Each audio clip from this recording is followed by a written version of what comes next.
we could do a fun little exercise where we analyze our handwriting together. I'll be doing another part. I don't know which will come out first. That's a psychology test where you draw certain things and then analyze them that way. And I know several people who have had to do that for job interviews in the past. I thought it was quite ridiculous. And luckily those things never affected their ability to get the job. But I know someone who did a handwriting analysis test for a job interview.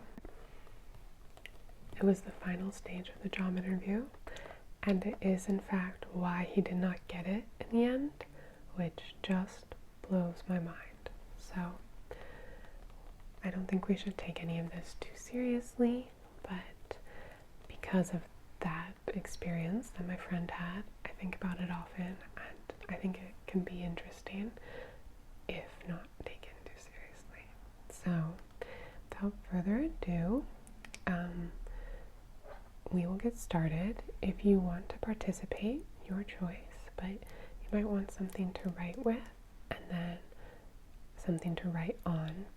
I'll just have you write a few things in the beginning, and then you can interpret them as you please and or fall asleep. So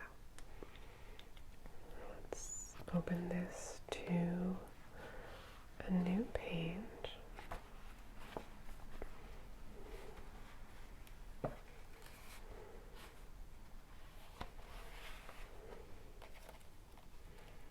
Okay, so the things I'm gonna ask you to write are: the quick brown fox jumped over the lazy dog. That's first.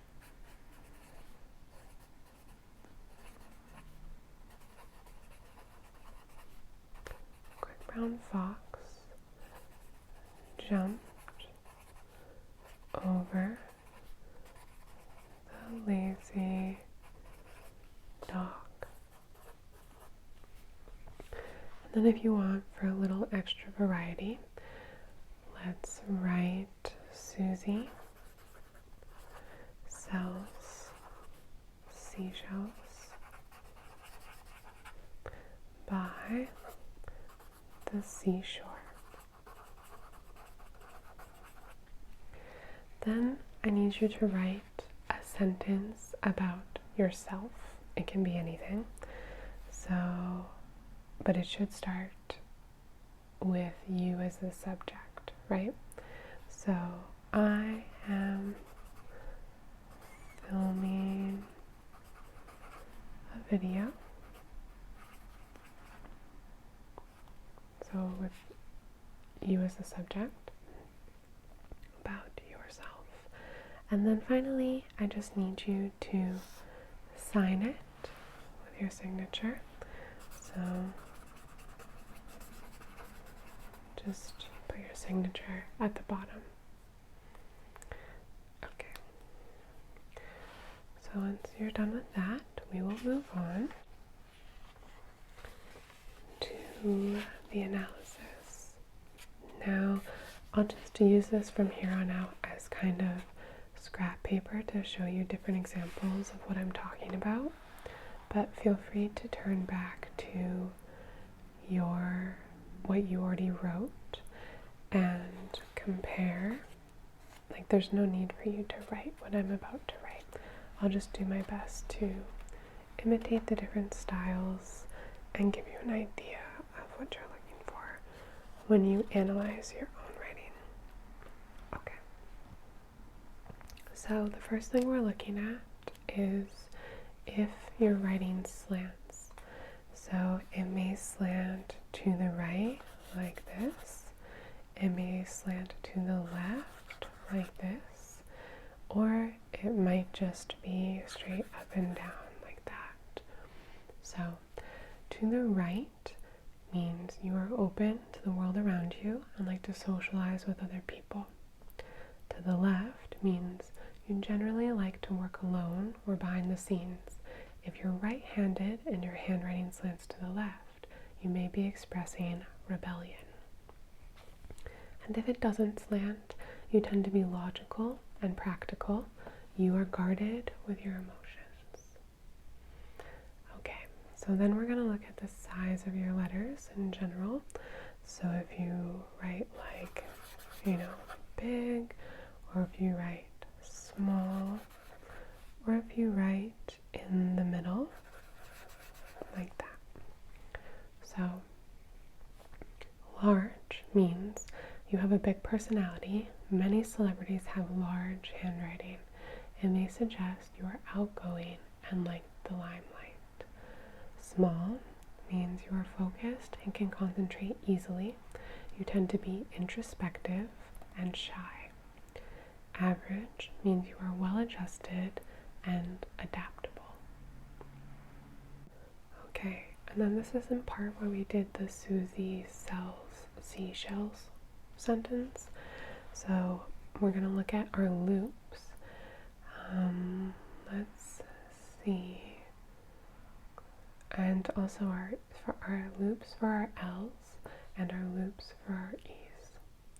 So if we write, let's just use L's as an example. So a closed loop would look like this, very closed, versus open like that. This is the end of shells, LLS. And then a closed E, like she, would look like, that versus that, right? So closed loops for L's mean the upstroke overlaps the downstroke, is maybe a suggestion that you're feeling tense, that you are restricting yourself in some way. If it's full, you are spontaneous and relaxed and find it easy to express yourself. So that's for the L's. For the E, closed for the E, means you tend to be skeptical and are unswayed by emotional arguments. Full for an E means you have an open mind and enjoy trying new things. Okay, now we're going to look at some individual letters. So, for example, lowercase t's. So you may do it like this, like not crossing it all the way. You may cross it all the way. You may also cross it kind of low, like that. So if you fail to cross them all the way, it means you're a procrastinator.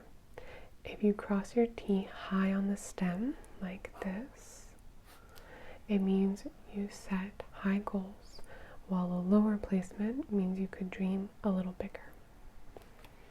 And then in the middle, crossed all the way, you get things done. Alright, then we're going to do lowercase i's. So we're looking at the dot like over the I. So this can convey quite a bit. If you place it right over the body of the I, it reveals loyalty. If it's a little left of the body of the I, it indicates caution and stagnation. And if you place it like way up high, it means that you are in a hurry, but that you have big ideas. Okay, so then we're going to look at your signature. The interesting thing about your signature is that you only write it for other people. Maybe if you really want to be famous or something, you can practice your signature for yourself, but generally you only write it for other people. So it reveals a lot about how you think of yourself in the public sphere. It's essentially a public expression of the self. If it's very legible, like this, I don't know if this is very legible, but it's pretty legible versus, like that. Legible means you have nothing to hide, while indecipherable script means you don't really want others to know what's going on in your head. If you use big capital letters like this versus, like this, big capital letters mean you're extroverted. And also, if you use a handwriting that's very different for your signature than that you use for your everyday writing, it means that you know who you are, but you're hiding it from others. And then finally, if you you sign things with just an X like this, it doesn't mean you're simplistic or anything like that. It actually shows that you have self-destructive tendencies according to these graphologists. So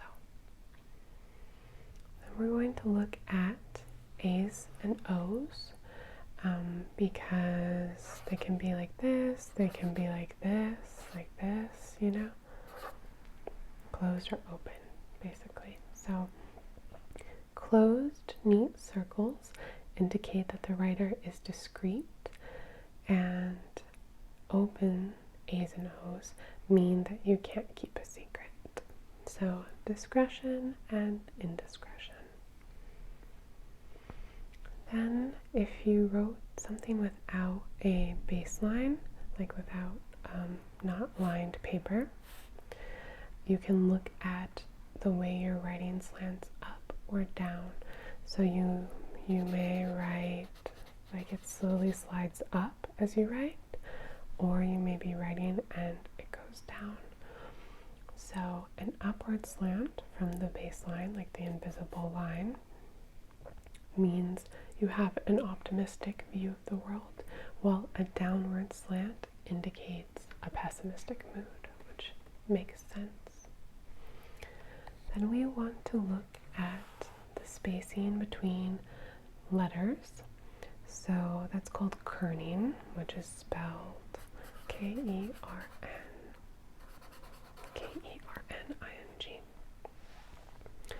Narrow kerning, so if the letters are squeezed really tight like this, versus kern. So a narrow kerning means the writer's a bit uptight. Maybe everything in their house has to be perfect to a T. Whereas if you spread it out more like this, it indicates a more relaxed personality. Likewise, we can look at the spacing between words. So when you're writing a sentence, like writing a sentence, you can look at the space between the words, and that will determine how you approach relationships with other people. So a narrow space between words indicates fear of abandonment, while a large space between words indicates trouble connecting with others. So narrow space between words may be like anxious tendencies in attachment theory, and a large space between words may be avoidant tendencies in attachment theory. Then we're going to look at our sentence about ourselves. So you may have written the I like this, or the I like this without baselines, or a lowercase I.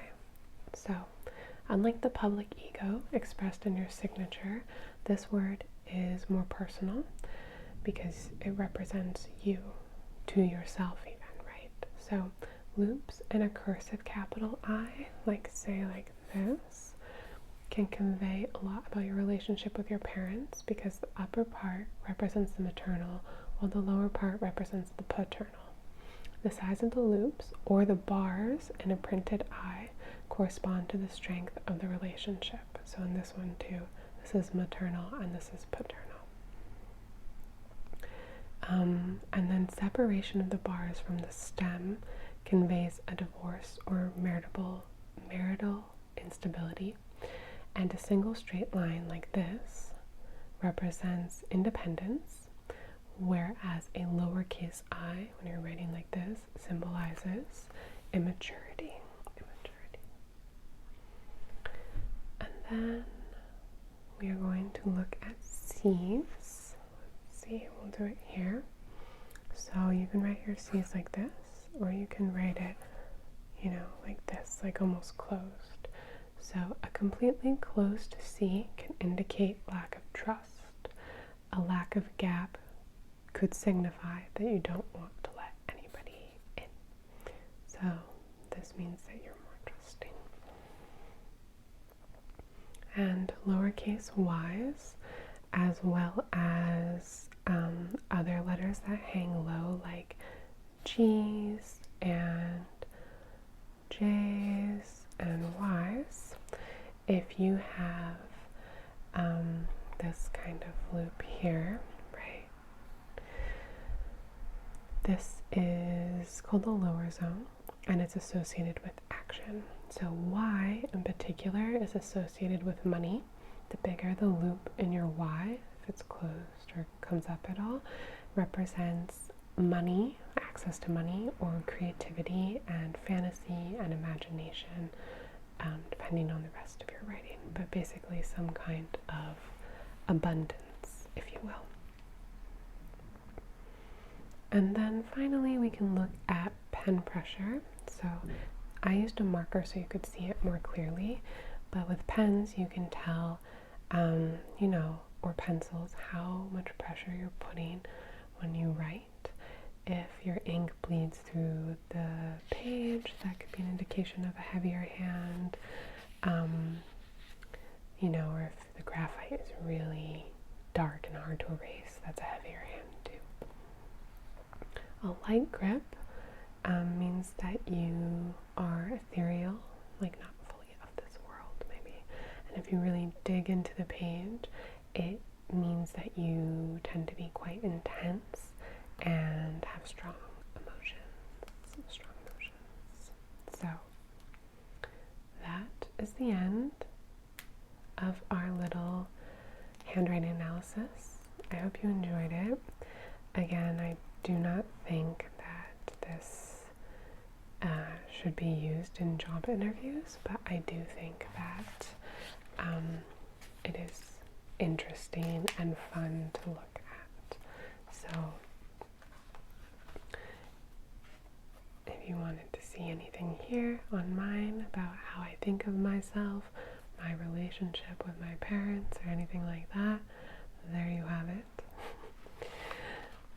I hope you are doing well, super well. And I hope tonight you rest well, because guess what? You deserve it. Doesn't matter what you did today, you deserve a good night's rest.